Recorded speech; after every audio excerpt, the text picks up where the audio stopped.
Hello students, good day everyone. Welcome to Advocate Bapu Saheb Bhunde High School. Today we are going to see EVS chapter number 21 Water and Air, page number 84 and 85. So students, you all know that we have already learned in this lesson about the water cycle, natural sources of water, and importance of water in our lives. So today we will see about the rivers, how rivers form. Okay, so let's start. Rivers are also formed when the snow on some mountains melts. Small rivers join to form a big rivers. They flow down the mountains when the water flows down with great speed. Waterfalls are formed at some places. So students, we all know that rivers are natural source. But you know it, rivers are also formed when the snow on some mountains melts. When the snow melts in summer, the water flow down the mountains in small rivers, and these small rivers join to form a big rivers. Rivers flow through hills and mountains at a great speed over the years. Rivers flow through hills and mountains at a great speed over the year. The rivers break the rocks on the mountainside. Huge stones break down and from soil while going through the water to the plains. Then waterfalls are formed at some places.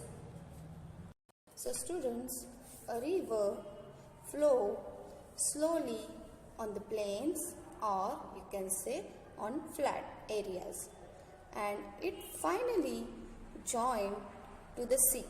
So all rivers join to the sea at the river. Water can be used for drinking after it is filtered and boiled. So children, when we see river water, it is not salty, it is fresh water. We can use this water for drinking when we boil it or filter it.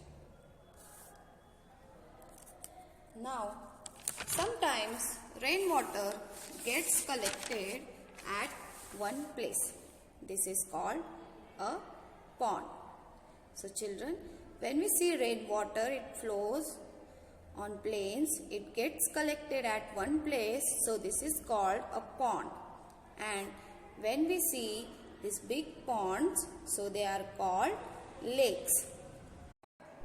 Rivers flow into seas and oceans, which are large water bodies. So students, you know that all the rivers flow on the plains and then they join to the oceans and sea. So which are the large water bodies. And you know students, the ocean and the sea's water we cannot drink because it is a salty water. Rainwater also seeps into the ground and gets collected underground. This is called groundwater. This water can be used by digging wells. We can also draw water from the bore wells by using hand pumps. So students, rainwater also seeps into ground and gets collected underground. So when rainwater flows on the ground, it is also seeps into the ground and it gets collected underground. So this process is called, see, here you can see this is a rainwater and it gets collected underground. So this process we call it groundwater. Yes, groundwater. And this water can be used by digging wells, and we can get daily water from bore wells and hand pumps. Some rivers have water throughout the year. Canals are dug out along these rivers. Water flows through these canals into the distant field. So students, some rivers have water throughout the year because at some places rainwater also get collected through the process of canals, and water flows through these canals and it builds at a short distance.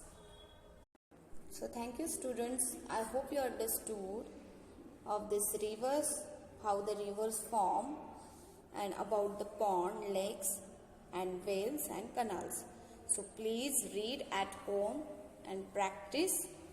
Yes, please subscribe our channel, like and share and hit the bell icon. Thank you.